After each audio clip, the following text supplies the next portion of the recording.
नमस्कार, स्वागत है आपका बुलेटिन में। मैं हूं आपके साथ यशी शुक्ला। और सबसे पहले आज हम बात करेंगे शिखर की ओर उत्तराखंड में त्रिवेंद्र सिंह रावत की सरकार बनी, तभी से उत्तराखंड शिखर की ओर बढ़ता जा रहा है। आज त्रिवेंद्र सरकार के 3.5 साल पूरे हो गए हैं और 3.5 साल पूरे होने पर मुख्यमंत्री त्रिवेंद्र सिंह रावत ने प्रेस कॉन्फ्रेंस की और सरकार की उपलब्धियां गिनाई। साथ ही इन्वेस्टर समेत स्वरोजगार पर्यटन को लेकर भी सीएम ने उपलब्धियां बताई हैं। से पर्यटन के क्षेत्र में 10,000 मोटर बाइक टैक्सी का हमने ऐलान किया है, जो युवा आने वाले समय में, क्योंकि आजकल तो पर्यटन हमारा प्रभावित है, तो आने वाले समय में उसका लाभ ले सकते हैं और 2 साल का इंटरेस्ट उसका गवर्नमेंट देगी। अगर हम बहुत जो मैं कह सकता हूं कि माइलस्टोन के रूप में जो सुधारात्मक कदम हुए हैं, उसमें 4 धाम देवस्थानम बोर्ड, ये आने वाले समय में हमारे तमाम जो श्रद्धालु आते हैं देश और दुनिया से, जो हमारे वहाँ का पुरोहित समाज है, जो व्यापारी समाज है, उन सब में आने वाले समय में उनको व्यापक लाभ इस योजना का मिलेगा। और इसमें ये पूरा ख्याल रखा गया है कि जो हमारा पुरोहित समाज है, जो पीढ़ियों से जो यात्री आते हैं, जो श्रद्धालु आते हैं, उनकी सेवा का काम कर रहे हैं, उन सब के हकों का सुरक्षित रखा गया है। ग्रीष्मकालीन राजधानी गैरसैंण, मैं बताना चाहता हूं कि ये सरकार निर्णय लेने वाली सरकार है। हमने निर्णय लिया,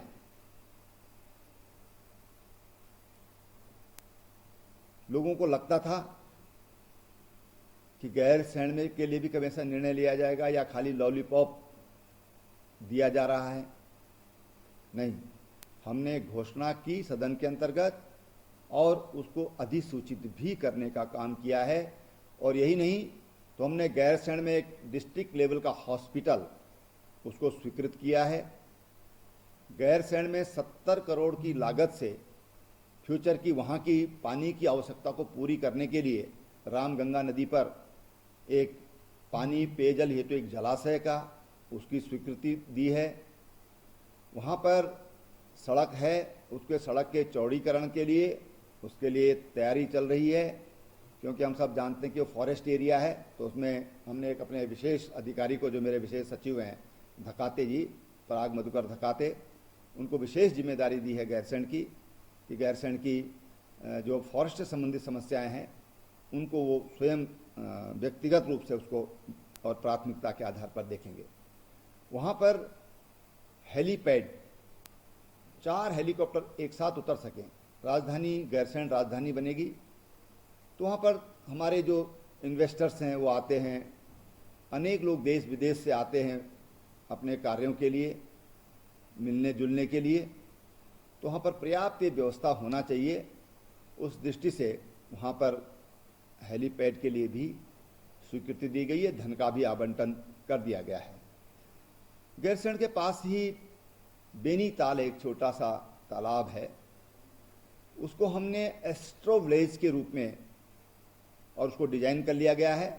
बहुत जल्दी उसके टेंडर होंगे और एस्ट्रो विलेज के रूप में उसको वहाँ पर विकसित किया जा रहा है। अटल आयुष्मान उत्तराखंड योजना देश का पहला राज्य है जिसने प्रदेश के सभी परिवारों को, सभी वर्गों को आयुष्मान भारत जैसी योजना का लाभ देने का काम किया है। मैं आपको बता दूं कि इसमें पहले केवल उत्तराखंड के जो अस्पताल थे, लगभग 225 के आसपास, वही इसमें रजिस्टर्ड थे। लेकिन आज इसमें लगभग 22,000 अस्पताल हैं देश भर के। अब कहीं भी जाकर के और आप अपना गोल्डन कार्ड दिखा के इलाज करा सकते हैं बगैर पैसे के 5 लाख रुपए तक। इन्वेस्टर समिट जो हमने किया था 2017 में 18 में, 17 या 18 में, थोड़ा इसको सही कर लीजिएगा, 18 में किया था शायद, 2018 में।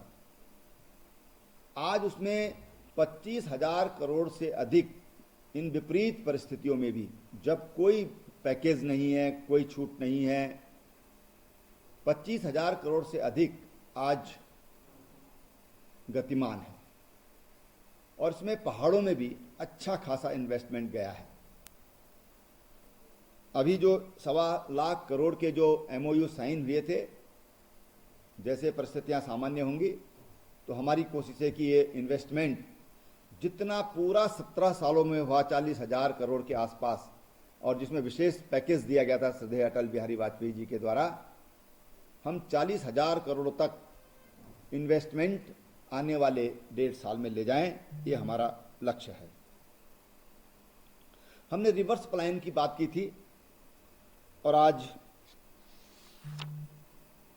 परिस्थितियों ने भी लोगों को वापस लाने का काम किया है, लेकिन हमने स्वरोजगार पर विशेष फोकस किया। मैंने प्रदेश के युवाओं से कहा कि भी देखिए, गवर्नमेंट जॉब ये बहुत सीमित है, उसमें सब नहीं एकोमोडेट हो सकते, और इसलिए हमको स्वरोजगार की ओर जाना चाहिए। और मुझे खुशी है कि हमारे नौजवानों ने हमारी इस बात को स्वीकार किया और आज तमाम नौजवान अपने रोजगार कर रहे हैं। विशेषकर उद्यान के क्षेत्र में, पोल्ट्री में बहुत अच्छा काम कर रहे हैं। फिशरीज बहुत अच्छा तेजी से हमारे राज्य में बढ़ता हुआ कारोबार शुरू हुआ है, मछली पालन का, बॉयलर चिकन का, ये लोग कर रहे हैं। हमारे यहाँ जो बकरी पालन है, बकरी पालन को भी लोगों ने बहुत बेहतर तरीके से उसमें बढ़ोतरी हो रही है। जो मेरिनो भेड़ है, हम ऑस्ट्रेलिया से यहाँ पर लाए, और वो मेरिनो भेड़ आज बहुत पसंद की जा रही है। आने वाले 5-7 सालों में उसके व्यापक परिणाम आएंगे। जो किसान 400 ग्राम 500 ग्राम ऊल एक साथ में साल भर में लेते थे, अब उनको उसके 4-5 गुना तक ऊल इन भेड़ों से मिलेगा, बहुत अच्छी क्वालिटी की गुणवत्ता का मिलेगा। उससे हमारे किसान जो भेड़ पालक हैं उनको लाभ होगा।